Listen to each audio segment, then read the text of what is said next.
In this video, I'll be going over lesson 10, which is about graphing inequalities. So the first thing that we need to talk about is when we're graphing inequalities, what we use to indicate the number is either an open or a closed dot, okay? So if you see just a regular less than or greater than symbol, that has an open dot. And if you see less than or equal to or greater than or equal to, the ones with the line underneath, that is going to have a closed dot. So what that could look like is something like this. So say I have a number line here and I want to graph x is greater than 5.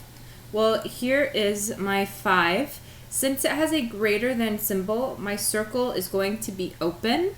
And you can see here, if I look at this inequality sign, the point of the arrow is facing towards my 5, or it's pointing in this typical direction, which means my arrow is going to go that way. So you can see the end of my arrow looks like my inequality sign, right? If I were to take my inequality sign and my arrow, both of them are facing the same way. For the closed dot, say I had something like x is less than or equal to 3. So here's my number line, here's my 3. Because it has the line underneath the or equal to, my circle on my number line is going to be closed. So I'm going to make sure that it's all filled in. My arrow is pointing towards my x. It's pointing in this typical direction, which means my arrow will also be going this way. Okay, so biggest thing to remember is the open and closed dots, because that's where I see the most mistakes. You get the right number, but with the open and closed, that could change your answer for it being right or wrong. So if you're doing the checkpoints, or sorry, not the checkpoints, but the workbook questions, and you get one wrong, make sure you go back and double check your open and closed dots. So our first question says, which graph represents the solution for this inequality? To make this a bit easier, I'm going to just graph it with you. However, we can't graph an inequality like the one we have here. We need to solve it, which is what we did in lesson 9. So I'm going to rewrite it. X minus 1 is greater than or equal to 3. So working furthest away from my x, I'm going to add 1 to both sides. That's going to go away. I'm left with 2x is greater than or equal to 4. Next comes division, right? Opposite of multiplying by 2 is dividing by 2. I'm going to divide by 2 on both sides, and I get x is greater than or equal to 2. So this is what I'm graphing down here. So on my number line, I'm going to go to 2, and I'm going to do my circle. If I look back here, my inequality sign has the line underneath it, which tells me that I'm going to color in my dot. So I want a closed circle. My inequality sign is facing, it's pointing towards the right, so I want my arrow to go that same direction.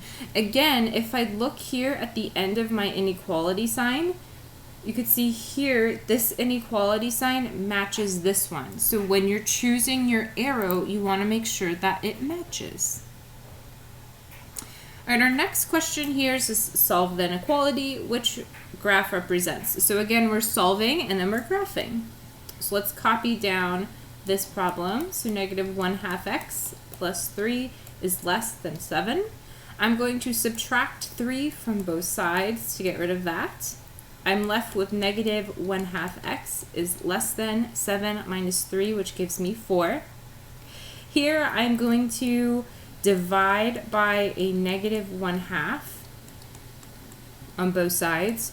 This goes away, and this right here, this 4 divided by negative 1/2, I would recommend typing this into a calculator if you don't know it off the top of your head, just to make sure we're not making any silly arithmetic mistakes. When you type that into a calculator, you do get a negative 8. So I'm writing my answer over here just because I ran out of space on the bottom.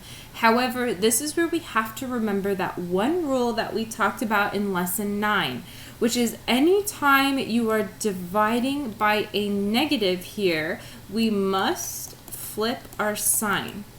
Okay, so our sign originally was facing towards our x. Since we divided by these negatives, it now gets flipped. So instead of it pointing towards our x, it's going to point towards our negative 8. Okay, and again, that's our rule with inequalities. When we're dividing by a negative number, we are flipping our sign. So since now my answer to this is x is greater than -8, I'm going to go to my -8 and draw my circle. I don't need to fill it in because it's just a regular inequality sign, right? There's no line underneath it, so it's going to stay open. My arrow is pointing towards my right, so I'm going to also have my line go towards the right side. So again, don't forget that rule where when you divide by a negative, we have to flip our sign. All right, moving on. So here, we want to use the inequality to see which situation matches it. And I have a 2x minus 1 is greater than or equal to 11. So let's read through these and see if we can cross some of them off right off the bat. This first one says that John has a budget of $11. Okay, so his budget is $11. A promotion is going on where he can get $1 off if he buys 2 of the same items for X dollars. Okay, so the maximum amount of money he can spend is that $11, right? And if I look at this inequality sign here, this inequality sign is telling me that this side over here can either be 11 or any number that is bigger than 11, essentially, right? Because if I were to have 20 is greater than or equal to 11, that would work. If I were to have 9 is greater than or equal to 11, that does not seem to work, right? So here it says that he has a budget of $11 and a promotion's going on where he can get $1 off if he buys 2 of the same item for X dollars. Okay, so here's his $1 off. This -1 represents that $1 off, and 2 of the same items, that is this 2x here. So it looks like this first one is looking pretty good. Let's double check the second and the third one just to make sure that they're a no-go. So here it says that John needs to spend more than $11. A promotion is going on where he gets $2 off. So this right here, that $2 off, this immediately tells me B is no, because we should be getting $1 off. Up here it's a -1, not a -2. Then the next one says John has a budget of $2. Well, he has definitely more than $2, right? It says up here he has 11. So because those two I know right away can't be right, that means A is correct. So John has that budget of $11 and the promotion's going on where he gets $1 off if he buys 2 of the same items for X dollars.